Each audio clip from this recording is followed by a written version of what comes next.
குறள் எண் 36. அன்றறிவாம் எண்ணாத அறஞ்செய்க மற்றது பொன்றுங்கால் பொன்றா துணை. இப்போ அறத்தை என்னைக்கு செய்யலாம்? நாளைக்கு செய்யலாங்களா? நாளைக்கு செய்யலாமா? அடுத்த மாதம் செய்யலாமா? அப்படின்னு நம்ம காலம் தாழ்த்தக்கூடாது, உடனே செய்துவிட வேண்டும். இப்போ மகாபாரதத்தில் கர்ணன் மிகப்பெரிய கொடைவள்ளல். அவர் ஒரு எண்ணெய் தேய்ச்சி குளிச்சுட்டு இருக்காரு தங்க கிணத்துல. அப்போ ஒரு முதியவர் வரார், ஒரு ஏழை. ஏழை வந்து ஐயா ஏதாவது தானம் பண்ணுங்கன்னு கேட்குறாரு. உடனே கர்ணன் என்ன செய்கிறார்? தன்னோட இடது கையில் இருக்கிற தங்க கிணத்தை அப்படியே கொடுத்து விடுகிறார்.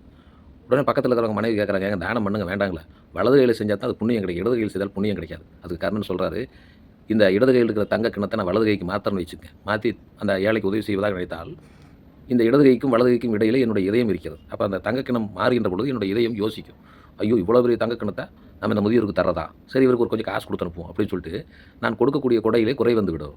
அதனால் தர்மம் செய்யணும்னு நினச்சா உடனே செஞ்சுருங்க. எவ்வளோ அற்புதம்! அதைத்தான் வள்ளுவர் சொல்கிறார், அறம் செய்வதாக இருந்தால் நீங்கள் யோசிக்காதீங்க, அன்னைக்கே செஞ்சுருங்க. அன்றறிவாம் அன்னைக்கு செய்வோம் என்னாது அறம் செய்க, நாளைக்கு செய்வோம் இன்னைக்கு செய்வோம் நினைக்காம அறம் செய்க மற்றது பொன்றுங்கால் பொன்றா துணை. அப்போது அவ்வாறு அறம் செய்கின்ற பொழுது அந்த அறமானது உங்களுடைய அழிவு காலத்தில் கூட கடைசி காலத்தில் கூட துணையாக நிற்கும். எவ்வளோ அற்புதம்! அன்றறிவாம் என்னாத அறம் செய்க மற்றது பொன்றுங்கால் பொன்றா துணை.